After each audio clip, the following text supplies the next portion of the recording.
My name is Amber Sullivan, and at 29, I was still a disappointment to my family. I sat at our Thanksgiving dinner in Lubbock, Texas, a small, foolish part of me, still hoping for a crumb of recognition. My father, Robert, raised his glass. To Ethan, he boomed, "The future of this family and Aegis dynamics." Then my mother's voice, dripping with a pity that cut deeper than any insult, sliced through the air. "And Amber, when are you going to quit that little army game and get a real job?"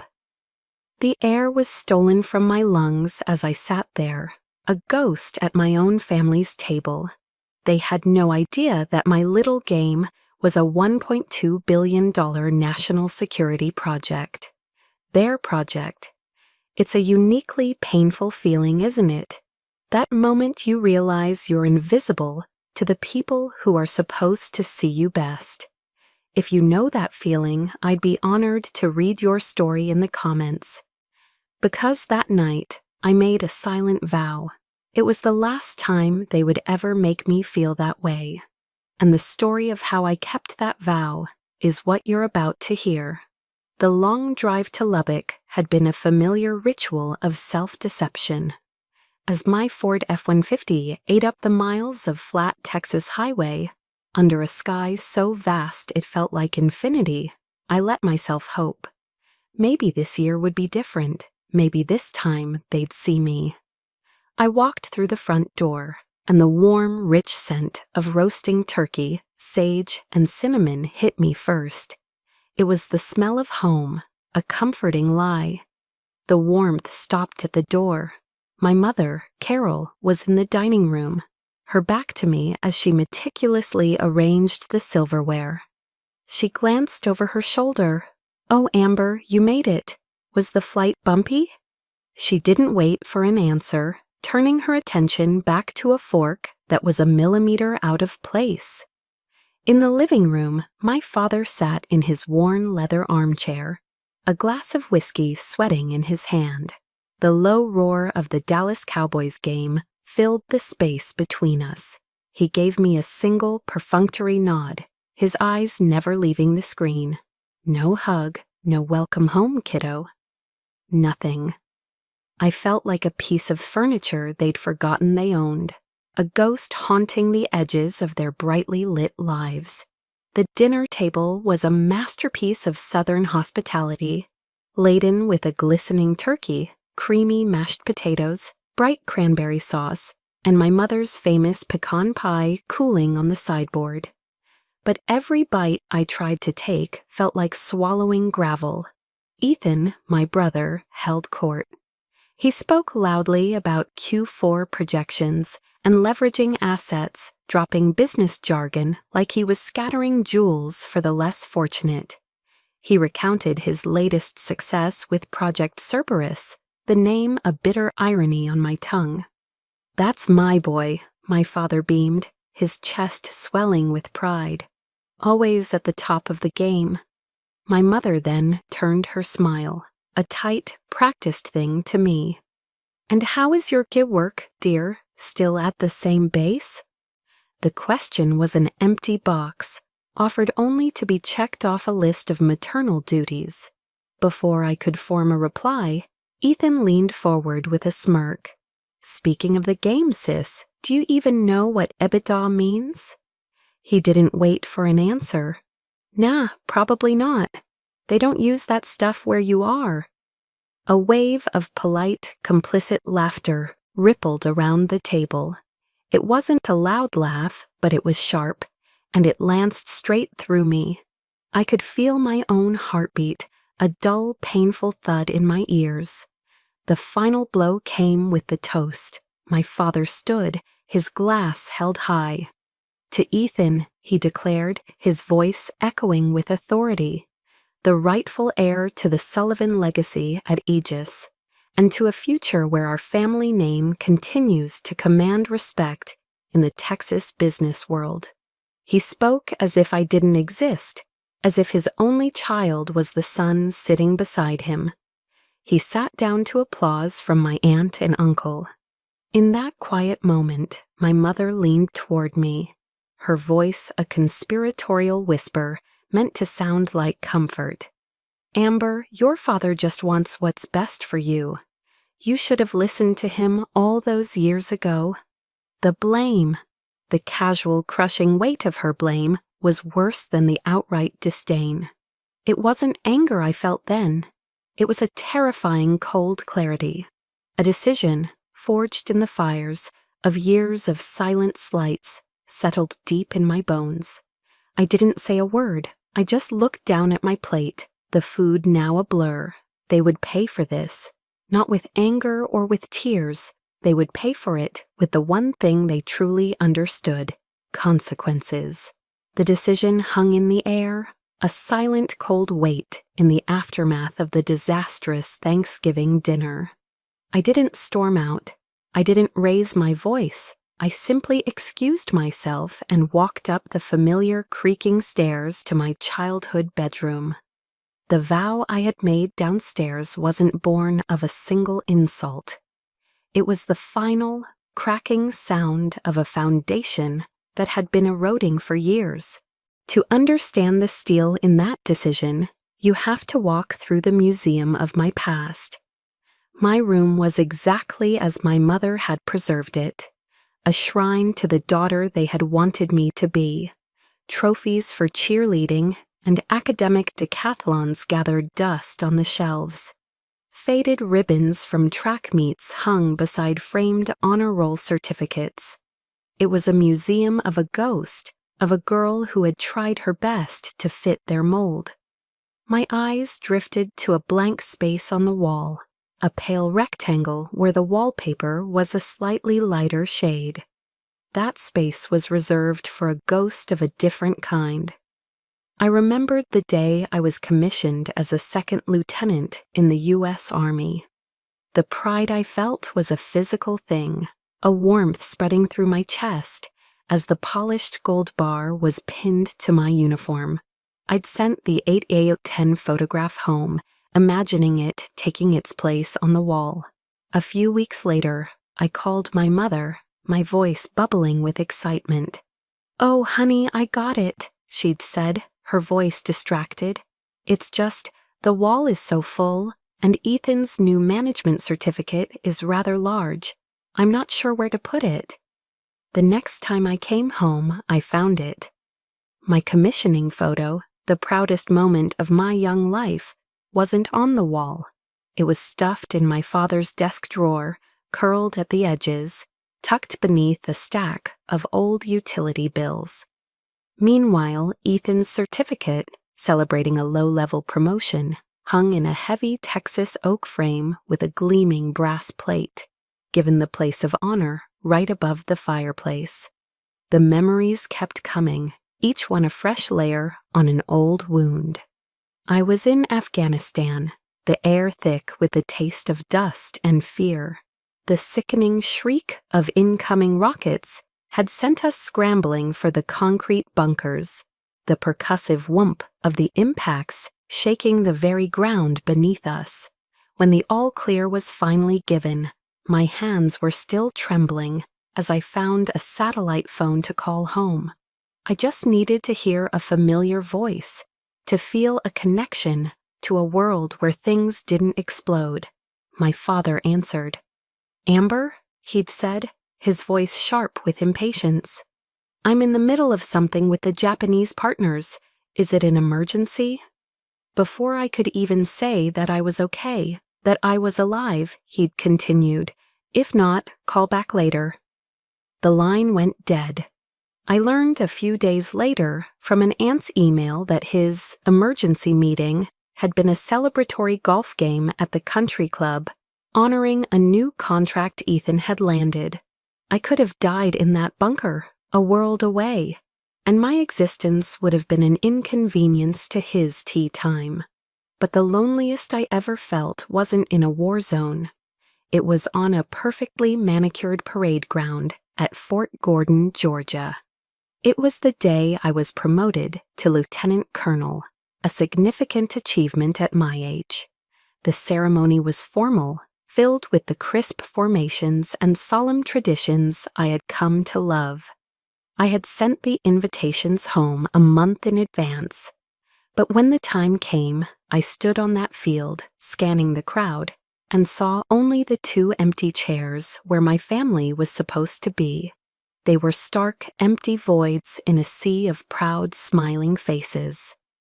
That evening, a storm rolled in, the Georgia sky weeping as if for me. I stood in the downpour, my phone glowing in my hand, reading the email from my mother. "So sorry we couldn't make it, sweetie," it read. "The whole family had to fly down to Florida. Ethan is receiving the Employee of the Year award, and his company paid for the whole trip. We just couldn't miss it." I stood there, drenched and hollow, the silver oak leaf on my shoulder, feeling impossibly heavy. I had won battles, led soldiers, and earned the respect of my command, but I had lost the one war I never knew how to fight, the war for a place in my own family's heart. It was in that moment of absolute desolation that I remembered the words of an old army chaplain. He had once told me, during a moment of private despair, "Amber, God doesn't give us a burden without the strength to carry it. Your trials are not your punishment, they are your forge." Back in my childhood room, the ghosts of the past swirled around me. The pain was real, a living thing. My eyes, tired of looking at the past, finally settled on the present. In the corner of the room, hanging from the back of the door, was a simple black garment bag. It wasn't a relic from the museum, it was my armor. It was my future. And inside it was the person they were about to meet. The armor hanging in that black garment bag wasn't given to me. It was forged. It was forged in the lonely, sweltering humidity of a Georgia sunrise, long before my family had any idea what I was truly doing. My father thought I was playing a game. The truth is, I was remaking myself from the ground up, fueled by a determination that tasted like ash in my mouth. My journey began at Fort Gordon, the nerve center of the Army's Cyber Command, and my life there was a relentless loop of brutal discipline. The alarm on my government-issue phone would scream at 4:30, no snooze button allowed. By 4:45, I was out on the pavement, my boots pounding a steady rhythm as I ran my 5 miles. The air was thick and heavy, even before the sun had fully risen, clinging to my skin like a wet blanket. Breakfast was black coffee and a bowl of plain oatmeal eaten while reviewing threat intelligence reports from the night before. My days were a deep dive into an ocean of complex code, hunting for the digital fingerprints of hostile nations, trying to breach our networks. My brain was a machine that never shut down, constantly analyzing, predicting, and fortifying. While other junior officers went to the local bars in Augusta for a beer and a break, I was back in my small barracks room, the glow of my laptop screen painting my face blue as I worked through online courses in advanced cryptography and network theory. I had no social life. I had a mission. I had to be twice as good, twice as smart, just to prove I wasn't the failure my father had already decided I was. Then came my first real test. I was tasked with leading a small team to build a simulated defense system, a digital fortress to train other cyber warriors. For 3 months, I lived and breathed that project. I skipped Thanksgiving. I worked through Christmas, fueled by lukewarm coffee and a stubborn refusal to fail. The night before the final demonstration, I was confident. We had built something strong, and then it crumbled.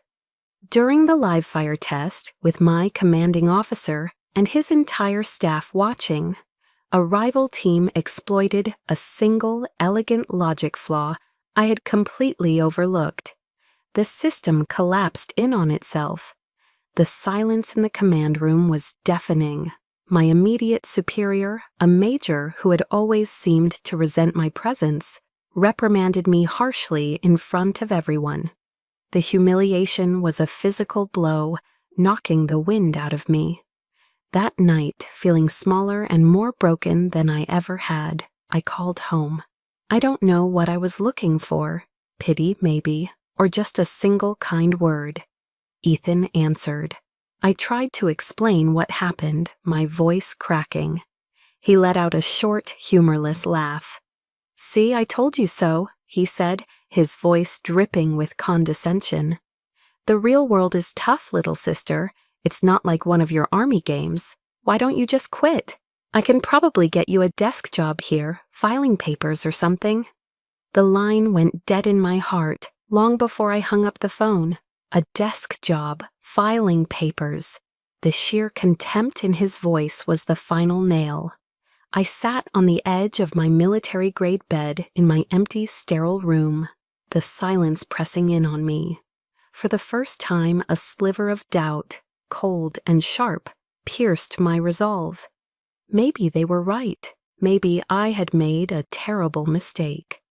It was in that moment of absolute darkness that I got a summons to see the base commander, Colonel Marcus Thorne.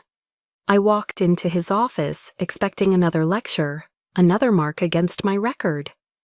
But he didn't look angry. He simply pointed to a large whiteboard behind his desk. On it, I had frantically sketched out a complex diagram, my after-action analysis, a blueprint for how to fix the flaw and make the system even stronger. He looked at the board, then at me. "Lieutenant," he said, his voice calm and deep. Most people, after a public failure like that, would be focused on excuses. They'd be hiding. You stayed up all night to find a solution. He tapped the diagram with his finger. "What you've drawn here, this is more innovative than the original design. I don't see a failure, Sullivan. I see a strategic mind at work." For the first time in my entire life, someone didn't just see my mistake. They saw my effort. They saw my potential. It was a single sentence from a man who barely knew me, but it was the lifeline I desperately needed. Colonel Thorne then quoted something I'd never forget, from an old Theodore Roosevelt speech. He said, "The credit belongs to the man who is actually in the arena, whose face is marred by dust and sweat and blood." That one conversation, that one moment of recognition, was the spark that reignited everything. The forge inside me, which had grown cold with doubt, roared back to life, hotter and stronger than ever before. The forge inside me had been reignited by Colonel Thorne's words, but an engine needs more than just a spark. It needs fuel. I had spent years running on the fumes of resentment and a desperate need to prove my family wrong. But that was a lonely, corrosive fuel. What happened next taught me that there was a different, cleaner source of energy. The quiet, steady warmth of a chosen family. My relationship with then Colonel Thorne grew beyond that of a commander and his subordinate. He became my mentor. He saw the raw talent I had for strategy, but knew it was useless without the polish of political savvy. He taught me how to navigate the minefield of Pentagon bureaucracy, how to frame a complex technical argument in a way that even a four-star general with no cyber background could understand. He showed me how to be heard. When I was promoted to captain, it was his hands that pinned the 2 silver bars onto my shoulders. The pride in his eyes felt more genuine than any I had ever seen in my own father's. After the ceremony, he didn't just offer a clipped "congratulations." He said, "My wife Helen is making her famous BBQ ribs tonight. You should come over." I was hesitant, unused to such casual kindness, but I went. His home was modest, comfortable, filled with the scent of slow-cooked meat and freshly cut grass. The moment I walked in, Helen, a woman with a smile that could melt glaciers, wrapped me in a warm hug. "So you're Amber," she said, her voice full of genuine delight. "Marcus talks about you all the time. Welcome, welcome to our family." I think I stopped breathing for a second. Family. The word, offered so freely, so warmly, struck a chord deep inside me I didn't know existed.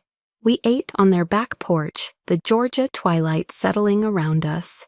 The dinner was simple, just ribs, potato salad, and coleslaw. But sitting at that patio table, laughing at the Colonel's old war stories, I felt a sense of belonging that 1,000 of my mother's perfectly set Thanksgiving tables could never provide. It was a bittersweet ache.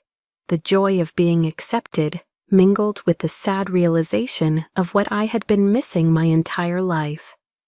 That sense of a new family solidified during a tour of duty in Germany at Ramstein Air Base.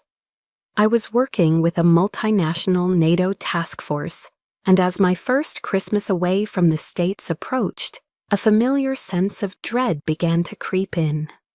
I pictured myself alone in my small apartment, while back in Texas, my family would be gathered, exchanging gifts, continuing their lives as if I were on a different planet.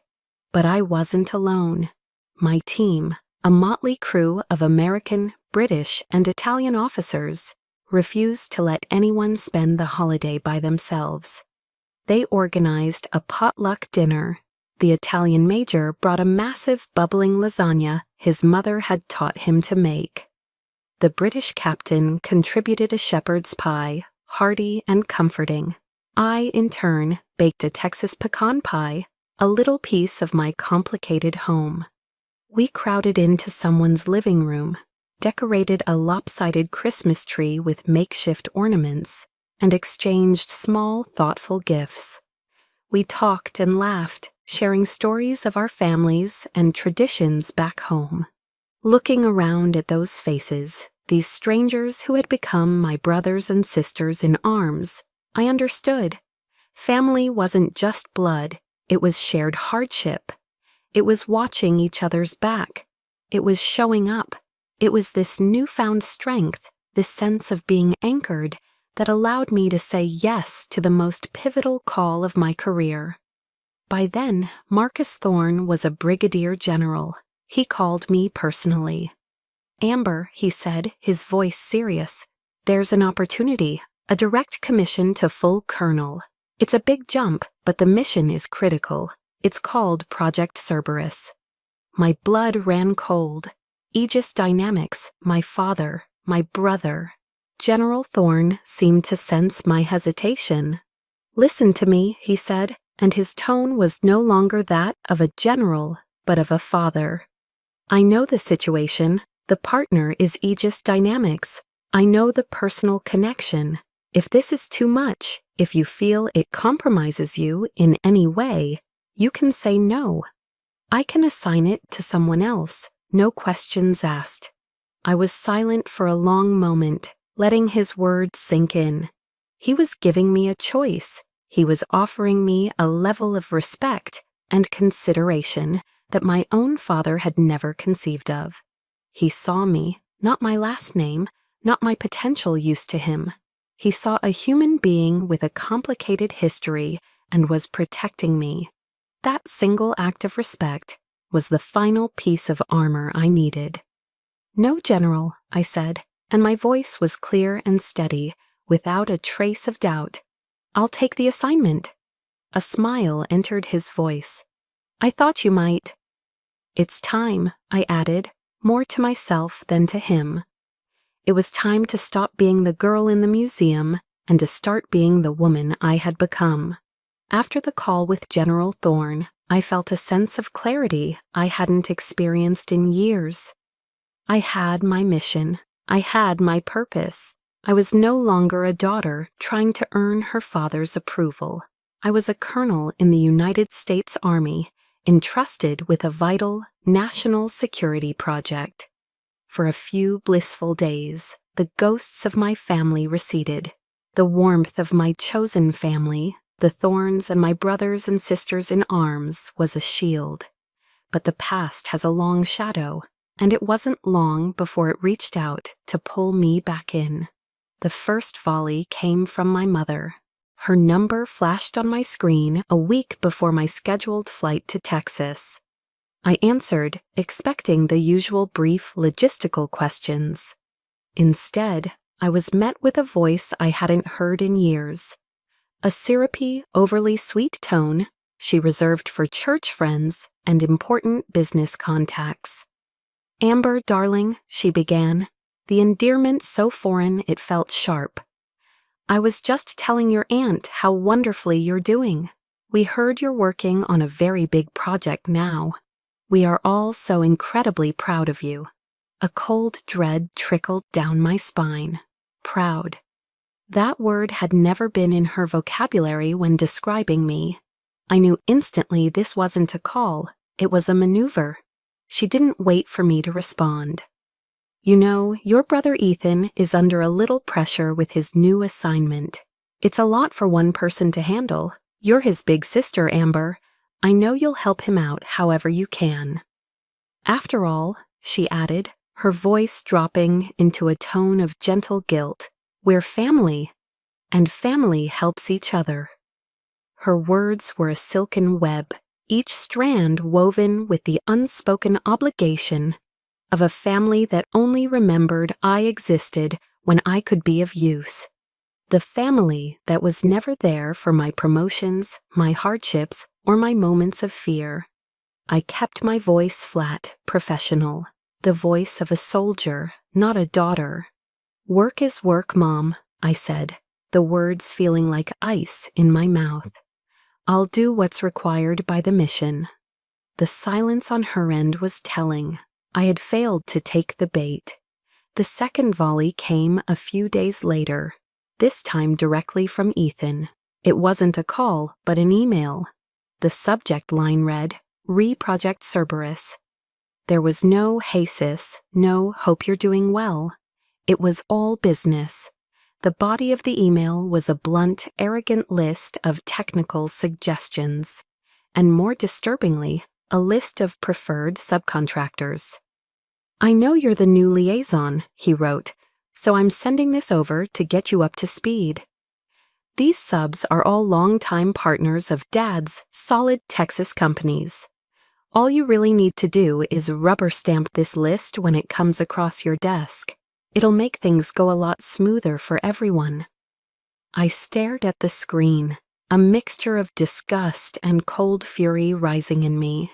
He wasn't even trying to hide it. He saw me not as a colonel, not as a professional with a duty to the American taxpayer, but as his inside man at the Pentagon, a tool, a pawn in his and my father's corporate game. I pictured him typing it, a smug look on his face, so certain of his power, so sure of my compliance.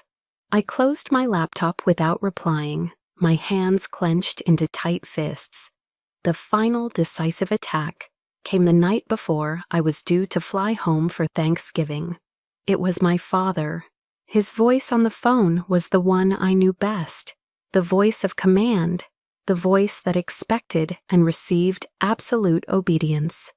"Amber," he started, dispensing with any pretense of pleasantry, "I hear you're overseeing Ethan's project. Good." There was a pause, and I could almost hear him swirling the whiskey in his glass. "Now you listen to me. You carry the Sullivan name. Every decision you make in that position reflects on this family and on Aegis Dynamics. I don't want any foolishness from you, no rocking the boat. Your job is to make sure Ethan's project is a success, and that he looks good in front of David Chen. I don't want to hear a single complaint." It wasn't advice. It wasn't a request. It was a direct order from the CEO of his own little kingdom. He was trying to put me back in the box he'd built for me my entire life, the box of the compliant, second-best daughter who existed to support the ambitions of the men in her family. That single phone call vaporized any lingering foolish hope I had that things might have changed. They hadn't changed at all. They had just recalibrated their strategy. They didn't see me, the daughter, the soldier, the woman I had become. They only saw my rank. They saw a tool, a lever of power they could pull for their own benefit. And in that cold, stark moment, I knew that the homecoming they were expecting was not the one they were going to get. The oppressive weight of my family's expectations settled over the living room as the remnants of the Thanksgiving feast grew cold in the kitchen. The air was thick with unspoken words, with years of disappointment and disdain. After the toast, after my mother's whispered blame, a part of me, a foolish, stubborn part that refused to die, still wanted to try one last time. It was a final, desperate attempt to bridge the canyon that separated our worlds.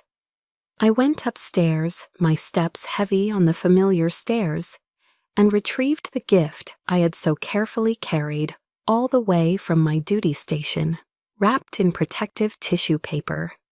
I came back down and stood before my father. He was back in his leather throne, swirling the amber liquid in his glass. I waited until a commercial break in the game. In my hands I held a shadow box, its wooden frame polished to a deep, respectful cherry finish. Inside, perfectly folded by a fellow soldier into a tight, crisp triangle, was an American flag.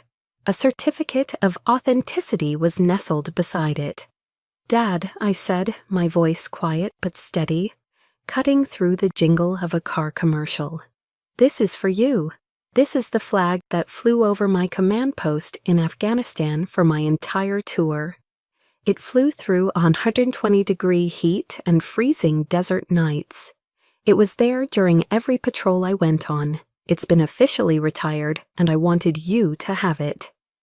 For a soldier, this is one of the highest honors you can bestow upon a civilian.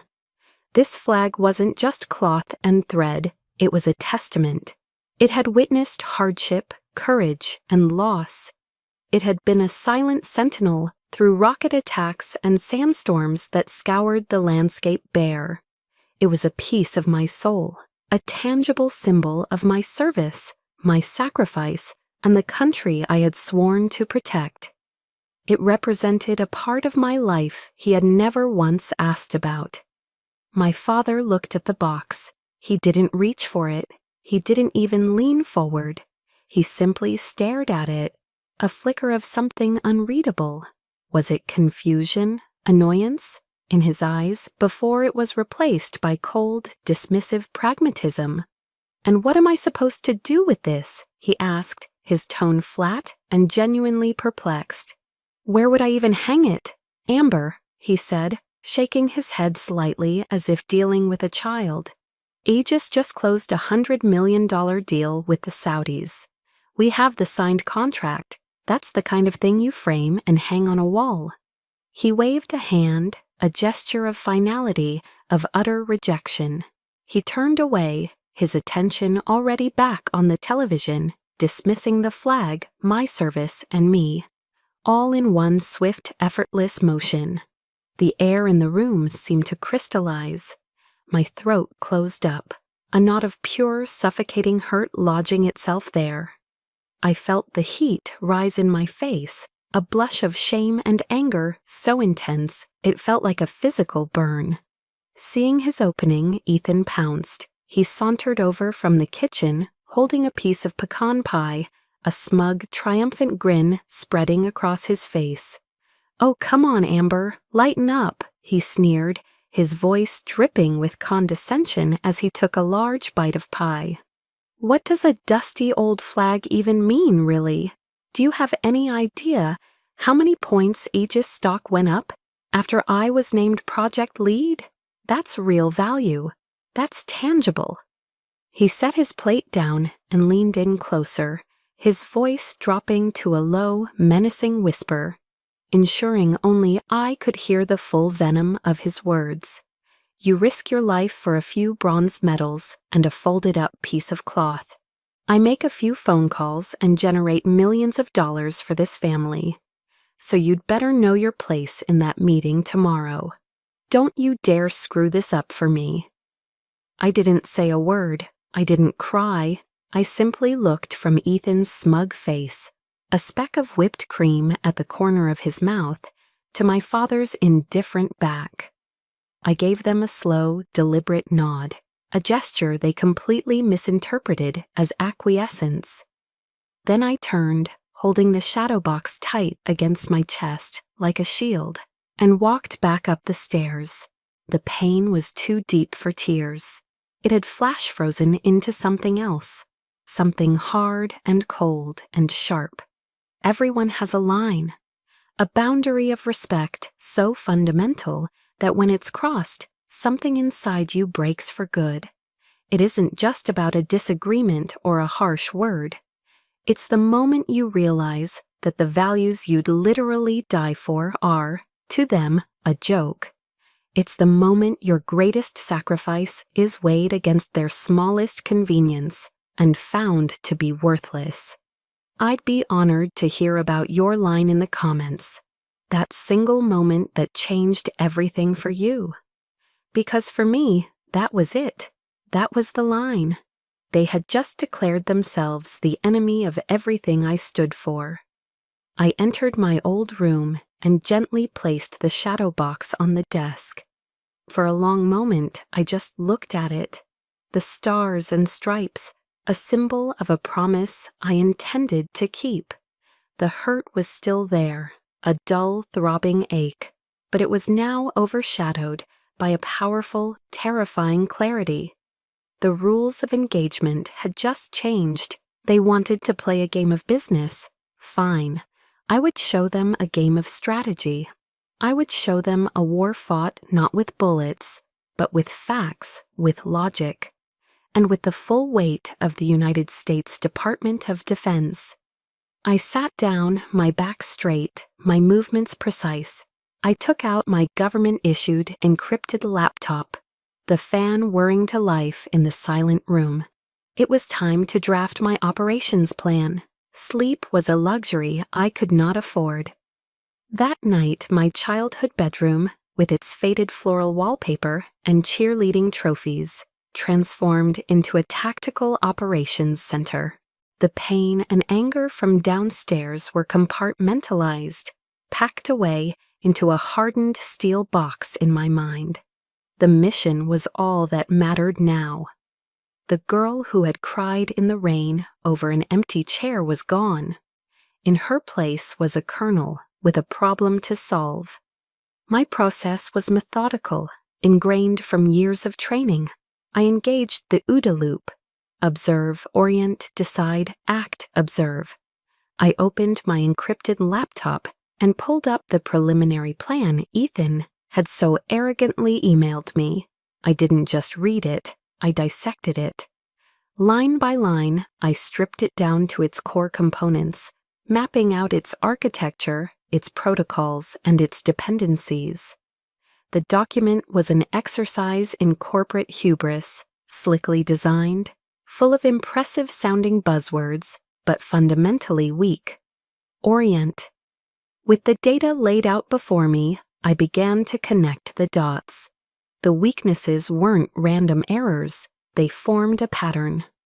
I traced them back to their source, and it became chillingly clear. The plan was built not on sound security principles, but on cronyism. He had prioritized subcontractors who were old golfing buddies of my father, not companies with proven expertise in cybersecurity. The firewalls were outdated because the preferred vendor offered a better profit margin. The encryption standards were subpar because the recommended consultant was my uncle's brother-in-law. This wasn't just a bad plan, it was a house of cards built on nepotism, designed to enrich family friends at the expense of national security. The sheer, breathtaking arrogance of it was astounding. They thought I was a rubber stamp. They thought I was one of them. Decide? My course of action became crystal clear. I wasn't going into that meeting to humiliate my brother. I was going in to protect the integrity of a $1.2 billion defense project. My objective was not familial revenge, it was mission success.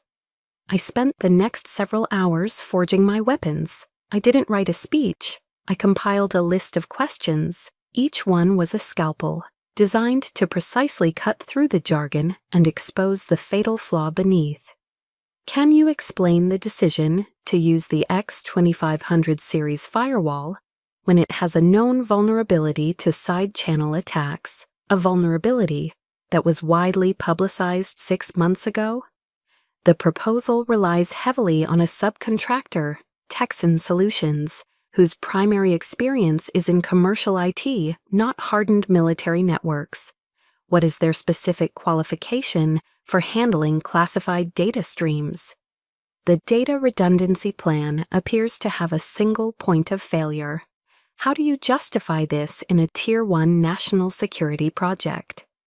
Each question was a loaded weapon, and I knew the answers, or lack thereof, before I even asked. Just as the first hint of gray light began to silhouette the cotton fields outside my window, I made a final strategic move. I initiated a secure, encrypted call to General Thorne. He answered on the second ring, his voice alert and clear, even at this early hour. "General, this is Colonel Sullivan." I kept my voice formal, direct. "I have completed my initial assessment of the Project Cerberus proposal. It is critically flawed. I am requesting full discretionary authority in the 9 a.m. meeting, up to and including the authority to recommend an immediate halt to the project pending a full review." The silence on the line stretched for a long moment. I could hear him breathing, considering the weight of my request. He wasn't just my mentor now, he was my commanding general, and I was asking for the power to potentially derail a billion-dollar contract and cause a major political headache. Then his voice came back, firm and unwavering. "Colonel Sullivan, I put you on this assignment because I trust your judgment, not your last name. You have full authority. Do what you have to do to protect the interests of the United States Army." Full authority. Those 2 words were the final piece of my armor. The knowledge that I was not alone, that my command had my back, solidified my resolve into something unbreakable. An hour later, I stood in the bathroom, the steam from the hot shower clearing from the mirror. I began the ritual. The crisp, dark blue skirt and jacket of the Army service uniform, the perfectly knotted tie, the rows of ribbons on my chest, each one a silent story of a place I had been, a job I had done. The brass buttons polished to a mirror shine, and last, the single most important pieces, the silver eagles of a full colonel, pinned precisely on each shoulder. I looked at my reflection. The tired, hurt girl from the night before was gone. The woman staring back at me was not a Sullivan. She was a commander. Her eyes were clear, her posture was straight, and her purpose was absolute. My father and brother were about to have a meeting with their daughter. But the person who was about to walk into their boardroom was Colonel Sullivan of the United States Army, and she was coming to do her job. The drive from Lubbock to Austin was 5 hours of focused silence. I didn't listen to music. I didn't think about the past. I rehearsed my questions, my strategy, my endgame. I was no longer a daughter driving to a family confrontation. I was a commander moving toward her objective. The Aegis Dynamics campus in Austin was a gleaming monument to modern corporate power. Glass and steel towered over manicured lawns, a world away from the dusty plains I called home. This was the heart of the Silicon Hills, a place where ambition was the currency and results were the only language spoken. I felt a surge of cold confidence. This was a language I could speak. I pulled into the visitor parking and stepped out of my truck. As I walked toward the main entrance, the polished glass doors reflected a woman I almost didn't recognize. The Army service uniform, with its sharp lines and stark colors, was a suit of armor that changed the way I walked, the way I held my head. It was a visible proclamation of who I was. The moment I stepped inside the vast marble-floored lobby, the atmosphere shifted. The security guards at the main desk, both former Marines by the look of their posture and haircuts, saw me. Their casual chatter stopped. They straightened up, their eyes instinctively flicking to the silver eagles on my shoulders. One of them, a man with sergeant stripes tattooed on his forearm, immediately came around the desk. "Good morning, Colonel," he said, his voice crisp and respectful. "We've been expecting you. You're cleared for the executive floor." He escorted me to a private elevator, badging me through security, with a deference my own family had never shown me. The elevator doors opened directly into the executive suite. And there he was. My brother, Ethan, was laughing with a colleague, a cup of coffee in his hand.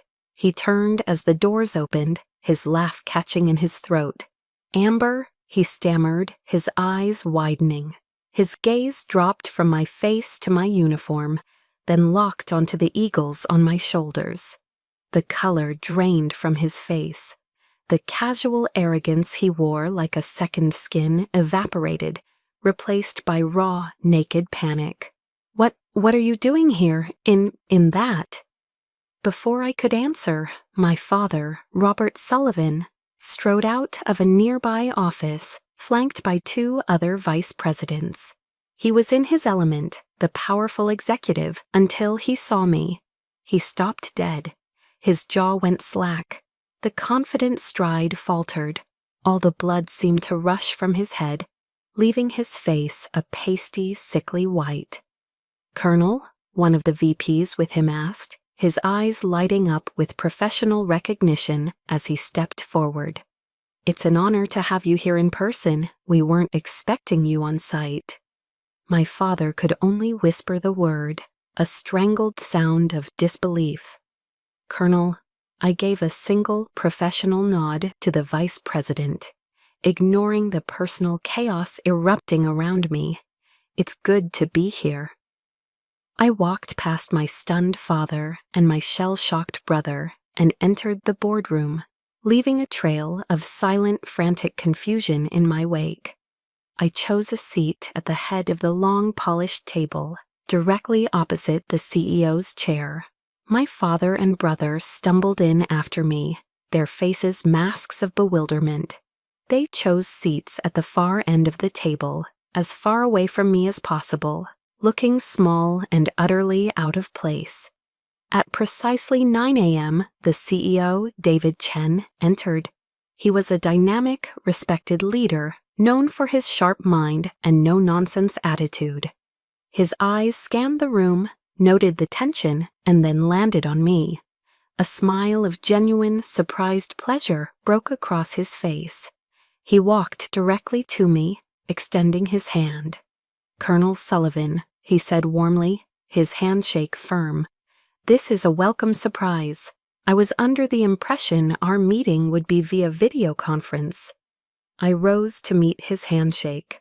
"I felt a project of this importance warranted a personal visit, Mr. Chen." He beamed, then turned to the room, his voice carrying the full weight of his authority. "For those of you who have not been properly briefed," he announced, his gaze sweeping over my father and brother. "This is Colonel Amber Sullivan. She is the Pentagon's lead liaison and oversight officer for Project Cerberus. She will have final approval on all technical specifications, milestones, and deliverables." You could have heard a pin drop. The air was sucked out of the room. I could see my father physically sink into his chair, his face ashen.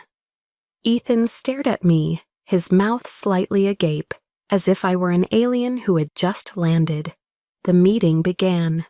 Team leads presented their sections, their presentations directed as much to me as to Mr. Chen.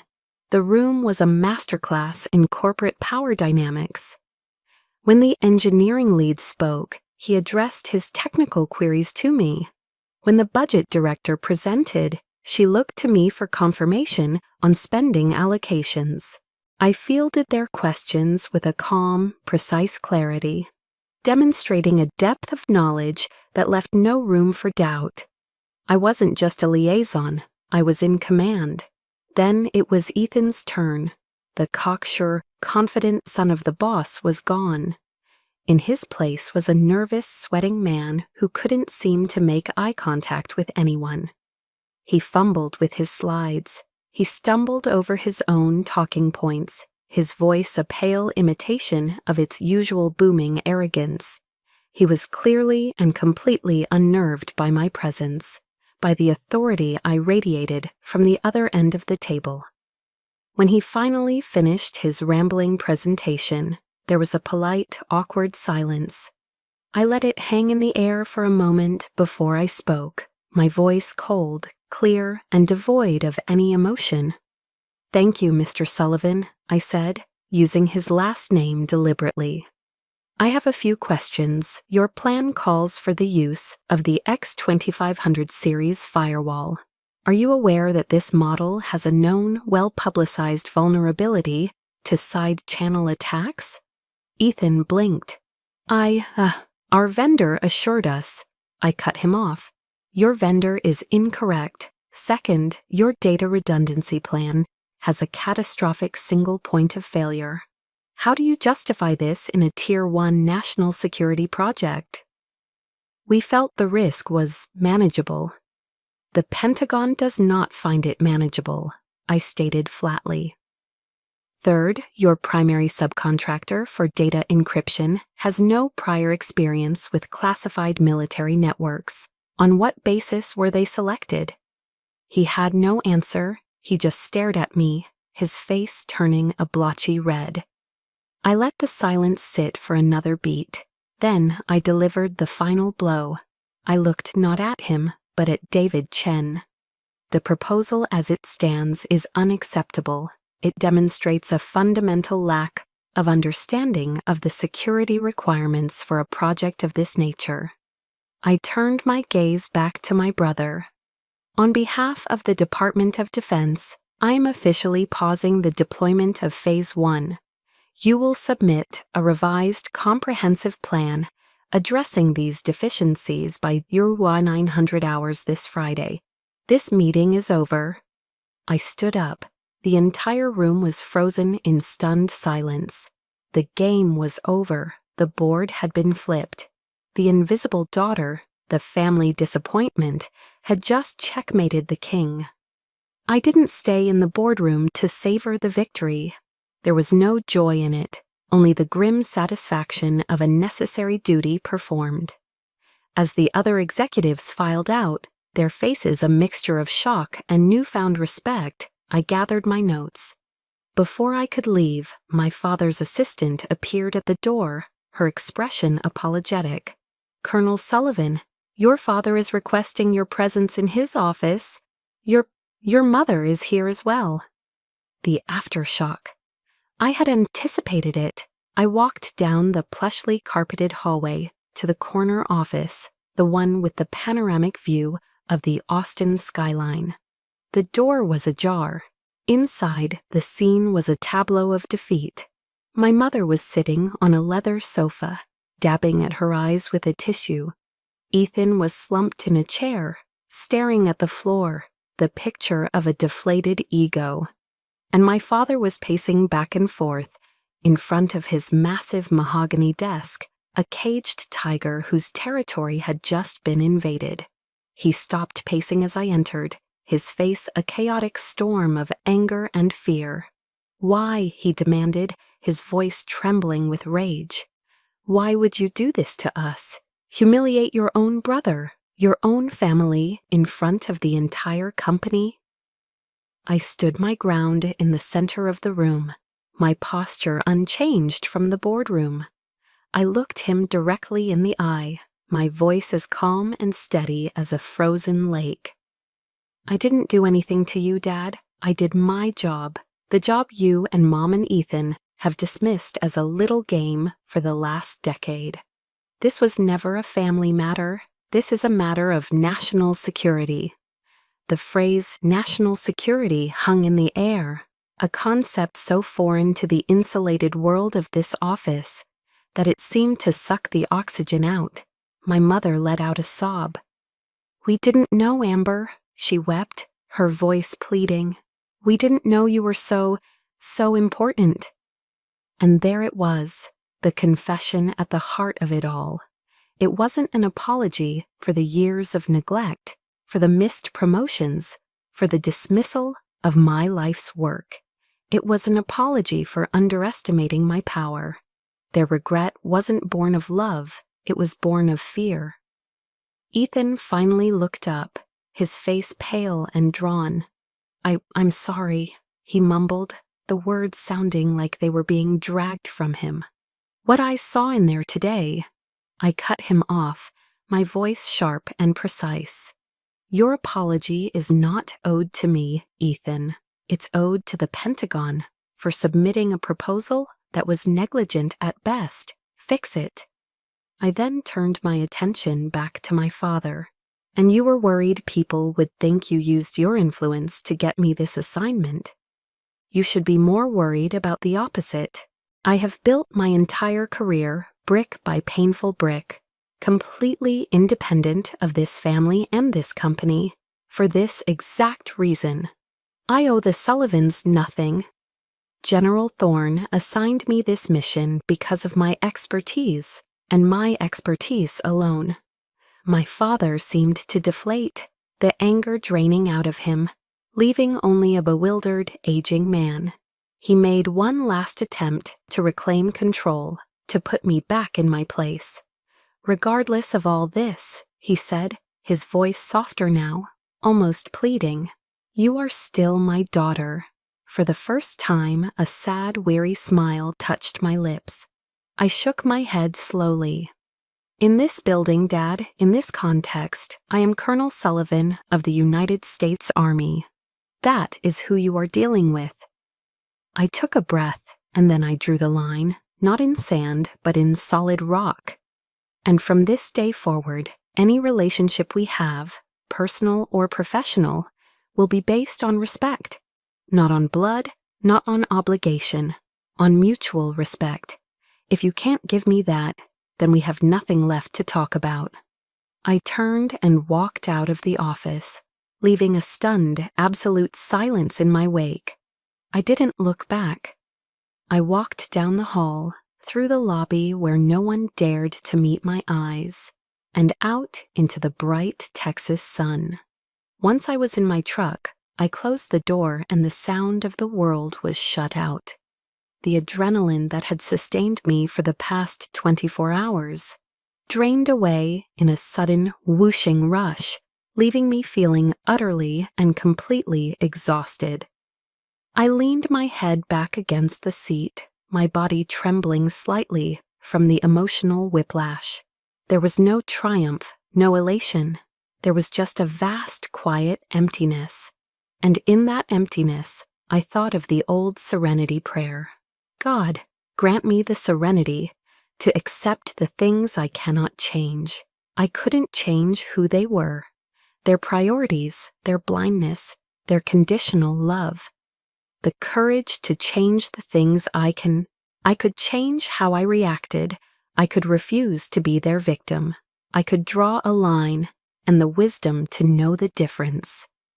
I took a long, slow breath, and for the first time in my life, I felt the weight of their expectations lift from my shoulders. It was a painful, brutal amputation, but I was free. 6 months after that Thanksgiving, the Texas heat felt like a distant memory. My life was now in Arlington, Virginia, in a bright, airy apartment that overlooked the quiet, rolling hills of Arlington National Cemetery, with the massive, formidable Pentagon visible in the distance. The space was a reflection of the woman I had become, not the girl I had been. The walls were minimalist and clean. Instead of faded cheerleading trophies, they held carefully chosen pieces of my life. There was a photo of my NATO team laughing together at that potluck in Germany. There was a large world map, dotted with pins marking the places my service had taken me, from the dust of Afghanistan to the forests of Germany. And in the most prominent place, right across from my front door, hung the shadow box with the American flag. My father had rejected it, but here in my home, it was no longer a symbol of his denial. It was a monument to my own path, a testament to a promise I had kept to myself. The revised proposal for Project Cerberus had been submitted by my brother on time. It was thorough, technically sound, and stripped of all cronyism. I approved it without comment. Our relationship, and my relationship with my father, now existed only in the form of polite, professional emails. As distant and cold as stars in a winter sky, I had accepted that. The quiet ache of what could have been was still there, but it no longer had the power to break me. That evening, the warm air of a Virginia summer night drifted through my open balcony doors. My apartment was filled with laughter and the comfortable murmur of conversation. I was hosting a small get-together, a housewarming of sorts. General Thorne and his wife, Helen, were there, along with a few of the trusted colleagues who had become my truest friends. The food was simple, takeout from a local Thai place, but the feeling was anything but. General Thorne arrived with a gift. It was a framed article from the Army Times, a leading military publication. The headline read, "Project Cerberus, New Cyber Defense Paradigm Succeeds in Initial Trials." The article went on to praise the project, singling out the sharp strategic thinking of one of R.C. Bear's most promising young colonels, Amber Sullivan. He handed it to me, a proud, fatherly smile on his face. "Your legacy isn't in contracts or stock prices, Amber," he said, his voice low and full of meaning. "It's in the security protocols you designed that are now being adopted Army-wide. It's in the young lieutenants you're mentoring.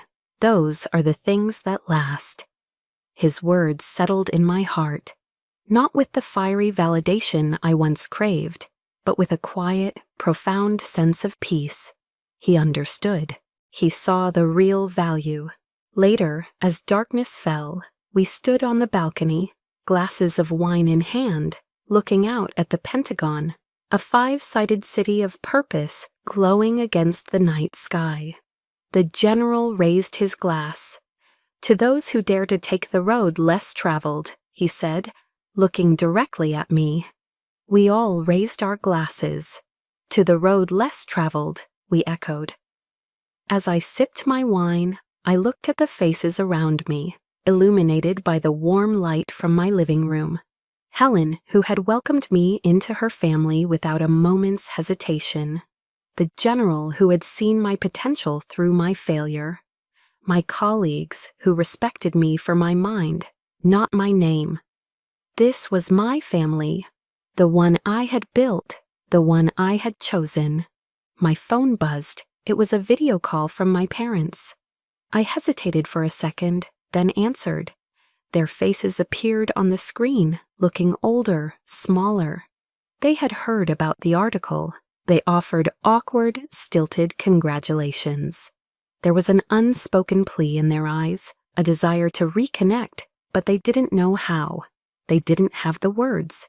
The old me would have dissected every syllable, searched for hidden meanings, for a scrap of genuine affection. The new me simply smiled. "Thank you," I said, my voice calm and sincere. "I appreciate you calling. I have guests, so I have to go. I'll talk to you soon." I ended the call before the conversation could falter into uncomfortable silence. I put the phone down and turned back to my friends. I realized, with a clarity that was as peaceful as the night air, that their approval no longer mattered. It wasn't the prize I was fighting for anymore. I raised my glass again, this time for a silent toast of my own. It wasn't in response to the general, it was for me. To Colonel Amber Sullivan, I thought. To the woman who found her peace, not in the forgiveness of others, but in her own unshakable pride. The road had been long and lonely, but for the first time in my life, I was truly home.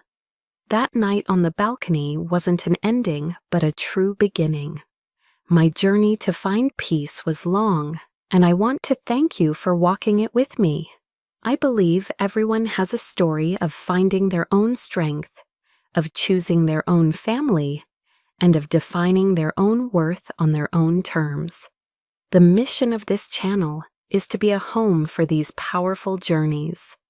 By following, you become part of a community that believes no one should feel invisible. Please share your own moments of finding peace in the comments below. Thank you for listening.